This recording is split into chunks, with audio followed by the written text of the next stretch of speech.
It's Friday at Houston Methodist Hospital, and that can only mean one thing. The furry therapists of Faithful Paws are making their weekly visit. We're here every Friday from about 1 until 3:30. The dogs enjoy going to work.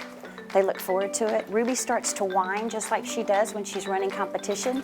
They meet in the occupational therapy wing, where Charlotte gives them their assignments for the day. On our list today, we have about 5 patients that are very excited to see the dogs. Each dog in our team, and it's a fantastic team, they have a unique set of gifts that they offer the patients. It may be exercising with the patient, it may be just be sitting and being quiet and being loved by a patient. Hello. Hi. Come on, pretty dog. Come on, pretty dog. This is her place when she knows that people just need someone to be calm and be present with them. We've been on some visits where someone has had an artificial heart or something and she hears it and she'll just go lay on their chest or something. Pretty. Yes, pretty dog, yes. There was a gentleman in the psychiatric unit that we went into, and when we first came in, he had a towel over his head and he was just keeping to himself.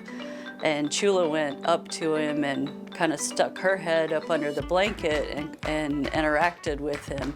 And then on our third visit there, when he saw Chula, he brought his wife over and introduced her to Chula. So we got to see him, coming around. These dogs can turn impossibly hard physical therapy into playtime. Doctors would even write prescriptions and say maybe a stroke patient that had a frozen side could learn to throw a ball or a toy from their frozen side. And he'd say, I went 10 times with a good arm and 3 times with a bad arm. One particular lady was here and she had decided not to eat. She was in a car accident and her husband was killed in a car accident and she wasn't gonna eat. I asked her if she wanted to throw the ball for the dog and she took the ball and she said, I don't wanna play with your dog. And she threw the ball at the dog.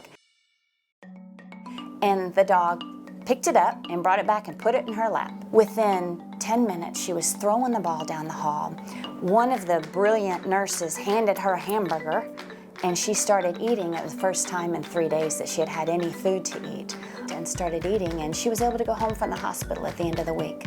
It was a blessing.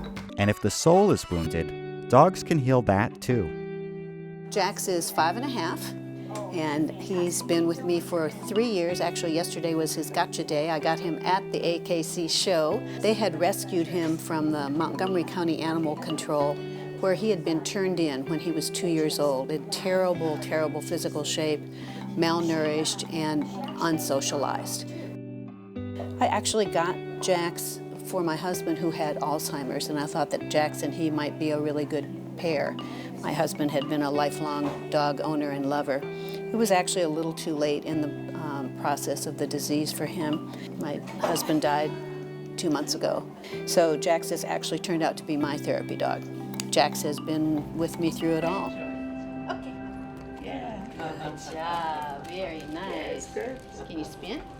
Good. Can you spin the other way? Good job. Sit. Good job. Around these parts, therapy dogs are celebrities. She's the youngest one, so she has a lot of energy, as you can see.